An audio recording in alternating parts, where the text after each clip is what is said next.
Assalamualaikum warahmatullahi wabarakatuh. Perkenalkan, nama saya Agung Chandra dengan NIM 101240067. Di sini saya akan mempresentasikan mata kuliah yang diampu oleh dosen Farizal Zailani dengan judul Eksekusi Strategi. Di sini ada 4 pembahasan yang saya akan bahas, yaitu yang pertama ada teknis implementasi strategi, yang kedua ada isu strategi bidang produksi atau operasi, yang ketiga ada hubungan struktur perusahaan dan dengan strategi, dan yang keempat isu strategis sumber daya manusia. Di Indonesia terdapat 2 perusahaan retail besar, yaitu PT S Hardware Indonesia dan PT Adi Mitra Adi Perkasa. Keduanya bergerak di bidang retail namun memiliki fokus bisnis dan struktur organisasi yang berbeda. ACE berfokus pada penjualan peralatan rumah tangga, sedangkan MAP memiliki bisnis yang lebih beragam seperti fashion, olahraga, food and beverage, dan digital. Perbedaan fokus bisnis tersebut menyebabkan perbedaan struktur organisasi. ACE menggunakan struktur fungsional dengan pembagian kerja berdasarkan fungsi seperti human capital, merchandising, operator, dan information technology. Sementara itu, MAP menerapkan struktur organisasi berbeda berbasis strategi bisnis, unit atau SBU yang disesuaikan dengan masing-masing unit bisnisnya. Yang selanjutnya ada perbedaan struktur ini.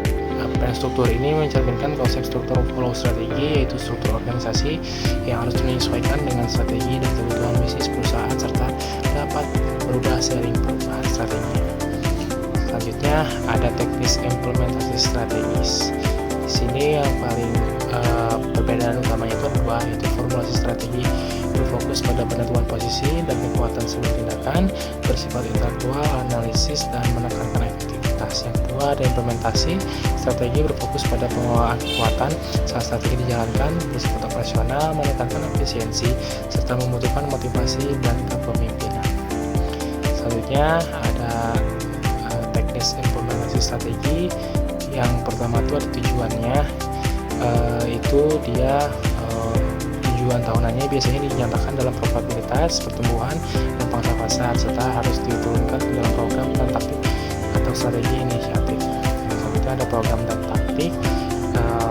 Berdasarkan lokasi pasar, perusahaan dapat menerapkan taktik ofensif seperti frontal attack, flanking, bypass environment, dan guerrilla warfare, serta taktik defensif untuk menurunkan kemungkinan serangan pesaing dan menjaga keberlangsungan bisnis jangka panjang. Ada kebijakan juga, kebijakan mendorong pendelegasian wewenang serta menjadi alat pengendalian manajemen dalam implementasi strategis. Yang selanjutnya ada alokasi sumber daya dan pengelolaan konflik. Ini dapat dikelola melalui pendekatan avoidance, diffusi, dan konfrontasi agar perbedaan kepentingan dapat disatukan demi keberhasilan implementasi strategi. Selanjutnya ada hubungan struktur perusahaan dengan strategi. Struktur organisasi yang tidak dapat efektif dapat dikenali melalui beberapa gejala seperti terlalu banyak tindakan manajemen, rapat yang berlebihan, fokus berlebih pada konflik antar departemen. Di sini ada isu strategi bidang produksi operasi ya. Yang pertama ada restrukturisasi dan rekayasa ulang. Yang kedua ada pengelolaan resistensi terhadap perubahan. Yang ketiga ada lokasi dan cara produksi. Yang keempat ada employee stock ownership program atau SOP. Selanjutnya ada isu strategis sumber daya manusia. Ini ada 7 poin. Yang pertama ada kinerja dan penghargaan. Yang kedua ada keseimbangan kehidupan kerja dan rumah.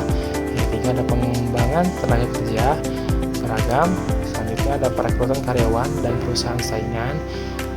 Selanjutnya ada budaya yang mendukung strategi, pemantauan media sosial, dan program kesehatan perusahaan. Kesimpulannya, implementasi strategi pada perusahaan baik besar maupun kecil sama dalam konsep namun berbeda dalam pelaksanaan tergantung kondisi masing-masing perusahaan. Agar strategi berjalan lancar, perusahaan memerlukan tujuan tahunan, program taktik, kebijakan alokasi sumber daya, dan pengelolaan konflik. Di bidang operasi atau produksi, perusahaan fokus pada efisiensi melalui restrukturisasi atau rekayasa ulang. Antara kerja dan kehidupan pribadi, pengembangan tenaga kerja yang beragam, kehati-hatian dalam perekrutan karyawan pesaing, pembangunan budaya yang mendukung strategi, pemantauan media sosial karyawan, serta pembagian program kesehatan untuk mendukung kinerja dan keberhasilan implementasi. Oke, cukup sekian yang bisa saya sampaikan. Terima kasih banyak atas perhatiannya. Assalamualaikum warahmatullahi wabarakatuh.